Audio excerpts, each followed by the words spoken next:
This is fake. If you've ever watched a TFT streamer before, you've probably heard this advice, and for the most part, it's true. Slamming suboptimal items is oftentimes the optimal play, but this isn't a guide on when to slam items and save placements. This is a guide on the best build for every unit, so when you're in a position to greed your items, you know what to build so you can convert it into a first. Starting off with the 1 cost, here are the tanks. Before we get to the 4 cost, I'm going to be grouping all the tanks together because generally tank itemization is not as important as carries. You generally make your items first for your carries, and then you make whatever leftover tank items you're able to. So for Kindred, 95% of her damage comes from her ability, so you want the IE to enable the ability to crit, and then Guardbreaker and GS are just good items. Kog'Maw's ability enhances his autos for the next 5 seconds, so a Ginsu's allows him to auto a way more in that 5-second period than if you didn't have one. Other than that, you just want generic damage items. IE and DB are the best, but you can also build like Last Whisper, Gunblade, and Guardbreaker. Morgana is a 40 mana unit, so of course you want the blue buff. She's a great applier of anti-heal, so either Morello or red buff. And I did look in the stats. A lot of people think Archangels is the 3rd best item, but if you play her right now with the Bruisers variation that's going on, Gunblade is actually the best item, the 3rd best item. Nidalee is a unit that we don't really know much about. Her best item is TG, and that's because she's really good when you're playing units that just randomly 3-star in Nidalee, like Nefiri and Jhin reroll. Her best build in the stats is BT Titans and Crown Guard, but that could be wrong. I'm just telling you what the stats tell me. Seraphine, I put her best build as Shojin, Rabadon, and red buff, but if you're going to play vertical techie, then JG is better than Rabadon's. If you're going to play Anima Squad, then Rabadon's is better than JG, and then you can always interchange red buff with Morello. Shaco is a pretty interesting character because the way you want to itemize him in the early and mid game is different than the way you want to itemize him in the late game. The 2 items you always want on your Shaco are IE and Edge of Night, and in the early and mid game, you want a lifesteal item like Hodge or BT, and then in the late game, where you're able to get to 6 Slayer, and your Shaco's not really a sustain tank anymore, he just wants to one-shot the enemy carry, you put a QSS on him to boost his crit chance and make sure that he can't get CC'd by really, strong CC units like Sejuani. Ornn items are also really good on Shaco. Mittens and Prowler's Claw are good, Spectral Cutlass is good, but I'm pretty sure the best Ornn item on Shaco is anything that gives him range +1, with Sniper's Focus being the best. Zyra's itemization is identical to Brand's, which we'll talk about later, but I'm pretty sure you already know how to itemize Brand because he's dominating the meta right now. Moving on to the 2 cost, here are the tanks. I'm gonna leave it on the screen for a little bit.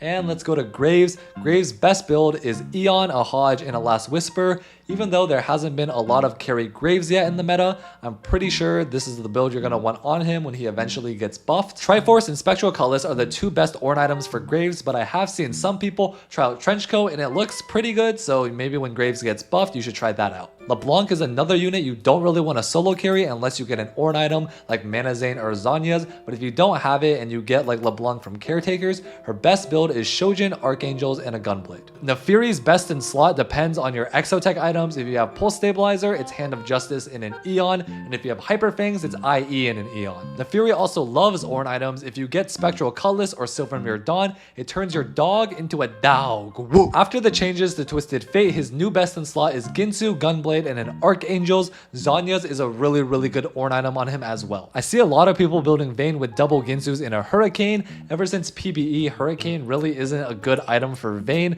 unless you get the Hurricane Augment, but even then I'm pretty sure it's better on Senna because her autos do so much damage. Instead of the Hurricane, you just want a 3rd item like either GS or DB. Similarly, I see a lot of people still building Veigar's old best in slot, which was blue buff, Gunblade, and a Nashor's. Ever since they bug fixed Jeweled Gauntlet, Jeweled Gauntlet is the 3rd best item, so you want blue buff, Nashor's, and a JG. Done with the 2 costs, here are the 3 costs.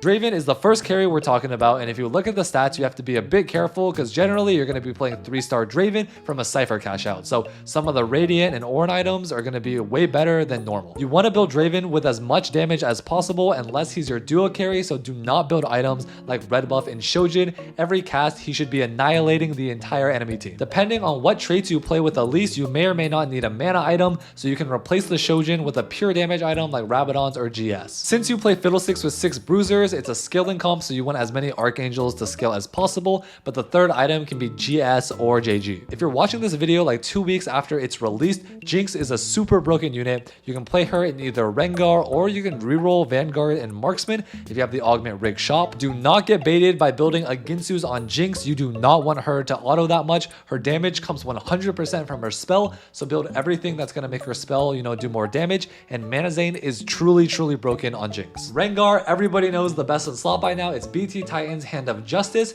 Ornn items are fantastic on him, and the best radiant item is Bloodthirster. Do not radiant eyes any other item. Senna has really low attack speed, but to make up for that, she has really high AD and her autos do AoE damage, so you just want her autos to do as much damage as possible, i.e. Runans and GS are really good. Fishbones is also really good, and Radiant DB, just because it gives so much AD, is better than Radiant IE. Varus is super strong, but the reason why he's super strong is that he does a ton of damage without really needing to itemize him properly. Rengar, he's seen as a secondary carry that casts, it stuns, and it applies a lot of anti-heal, and in Vexotech he does the same thing. So the true, the best items you really want to build on him are going to be things like Morello, Red Buff, and Shiv, and then his Exotech item, either Hollow Bow or Hyperfang. Yuumi really has not been that much of a carry this set. Maybe the buffs that she got in the most recent patch are going to help out, but since she gains a ton of mana already from her Amp passive, you just want the blue buff so she casts as much as possible, and then anything to give her her cast more damage, so JG and GS. Moving on to the 4 costs, I'm going to be talking about every single 4 cost unit now, including the tanks, starting off with Annie. Her best in slot build is blue buff Nashers and Archangels if you're playing Golden Ox, and I believe the traditional triple mana blue buff Nashers Blue buff Nashor's Shojin on your Annie is still going to be best if you're playing the strategist version. Aphelios is a very default Ginsu's carry. The only item you really need on him is Ginsu's. Other than that, you can build anything. You can build the radiant items unradiantized. You can build IE as well. Bran has the same items as Zyra. It's always going to be Shojin, Guardbreaker, and JG. Manazane on this unit is really good, and Snipers is also really good. Cho'Gath has the ability to be the tankiest unit in the entire game. The items that I put on him are just generic, but if you're in a very AD heavy lobby, you can build Bramble. If you're in an AP heavy lobby, you can build Dragon's Claw, and he also utilizes Ornn items really well. Anima Visage is an insta top 4, and then Talisman of Ascension. Most of the time your Cho'Gath is gonna ascend.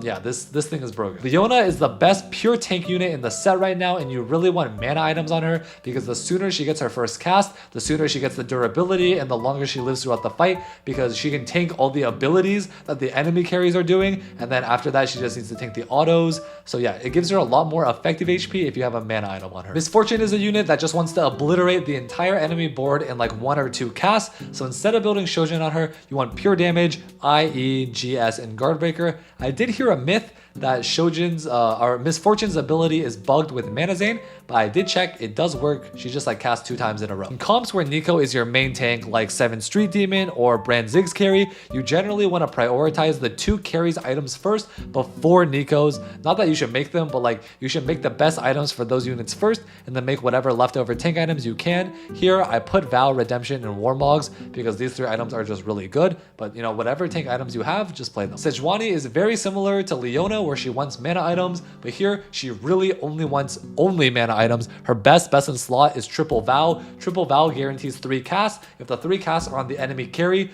unless you do not have any damage at all, you will always be winning the fight. Xayah is another unit like Kindred, where 99% of her damage is done through her abilities as opposed to her autos, so the IE, GS, and Guardbreaker are really good for that. Collector is also really good because this way she wastes no feathers at all. If 1 feather executes, the remaining feathers will go onto another target. Zed is a unit that just wants to do as much damage as possible. Now that Misfortune isn't really in the meta, you don't have to build an Eon. You can replace it with another damage item. As for Ornn items, Mittens and surprisingly Manazane are really good on him. I didn't know Manazane was actually so good on Zed, and his best rating item is blue buff. I know a lot of people will be surprised by this, but if you look at the stats, blue buff clears every other rating item. Zeri, the problem child of TFT. In the first patch, it was Ginsu's, Pulse, and Flux. In the second patch, it's Ginsu, Pulse, and Hollow. And in the third patch, if you put items on your Zeri, you're going 8th. I think the best build is double Ginsu's in a Pulse, but I really would not itemize it right now, and when Zeri comes back into the meta, you will very clearly know why she's in the meta because everybody will be complaining about it. And the last 4 cost we're going to talk about is Ziggs. Ziggs is kind of similar to Varus, where even though he can do a ton of damage, generally you don't have the luxury to make perfect items for everybody, so he holds a lot of utility items. If you're able to get JG, Shojin, and a red buff on him, it's great, but generally the builds that I make are Adaptive, Shiv, and Morello, and he still does a ton of damage while providing a ton of utility. Aurora. The biggest mistake I see a lot of players make is still building Shojin on Aurora. Her cast animation is like 50 hours long, and when she's like bouncing back and forth between the bench and your board, she doesn't auto at all. Adaptive allows her to gain mana in like those breaks where she's not autoing. Other than that, she's a great anti-heal applier, and since she can dodge damage a lot and she's often the last one on your board to die, Archangels can just scam you fights. Oh, and if you have Trickster's Glass, you can pull in 2 units on your board. One time I had Trickster's Glass and Cloning Facility, and I pulled in an Urgot 2, a Kabuko 2, and a Zac 2 from my bench. That game, Garen, another unit that you really just throw whatever leftover items you can on him. If you get an IE, it's super good. He can one-shot the backline carry. Generally, it's more of a 2-shot, like he casts 2 times in the front line, and all of a sudden, the enemy backline is gone. Other than that, you just want generic tank or 80 bruiser items on him, like Bloodthirster, Sterax, QSS, or Hodge. After the rework, Kabuko's true best in slot, I believe, is triple Crown Guard, but oftentimes that's not going to happen. So you just build whatever tank items you can on him. He's still not really that 80 fighter that a lot of people have been dreaming about. So yeah, just build whatever tank items on you can, and he will still 1v9. The best Ord and Radiant items are going to be the 2 items you get from like the 650 cash out. So it's not exactly correct. I think I've seen some pretty cool builds on like Sniper's Focus, Fishbones, RFC, Kabuko. He's in the back line like slapping everybody. I don't know how effective that is, but yeah, you have to test that out for yourself. Renekton is a great unit if your board is already strong, and he's a pretty bad unit if your board's not strong. You just want to build him with 80 bruiser items like BT, Titans, and a QSS. Mittens is super good on him, and because he wants to auto as much as possible, Radiant QSS is super good. After the buffs to 7 Street Demon and to herself, Samira is a Giga Demon unit who wants to do as much damage as possible through her autos, through her ability. So IE, GS, and Guardbreaker are going to be the true best in slot. Do not really build Triforce on this unit. I'm pretty sure it's way better on Kabuko, but I had to put something there. The same thing is true for Urgot. You don't want Ginsu's on this Urgot unit. I know it looks cool when he autos really fast, but he already autos really fast. You just want Last Whisper, Guardbreaker, because he has the Executioner. His ability can already crit, and GS is a broken item. Moving on to Viego, the coolest unit. You don't want any healing because his passive already gives him HP back whenever other units die, and so the best way for him to heal is to kill the enemy board. You get an Eon, so he toggles the aggro, and then Guardbreaker, GS. And the last unit we're going to talk about is Zac. This unit, once you get to 35 blobs, is an insta win. You just want to put mana items or pure tank items on him. If you put mana items on him, he gets that mana or the initial starting mana from those items, which allows him to cast. If your Zac cast and both of the mini blobs cast onto the enemy carries, there's like a 99% chance you already won the game. Anima Visage is really good because his blobs give him max HP, and Light Show Crest is also super good because when the first Zac dies, it applies it to the entire board, and then when the mini blobs die, they also apply it to the board, and both blobs give the shield. So yeah, that item is super broken.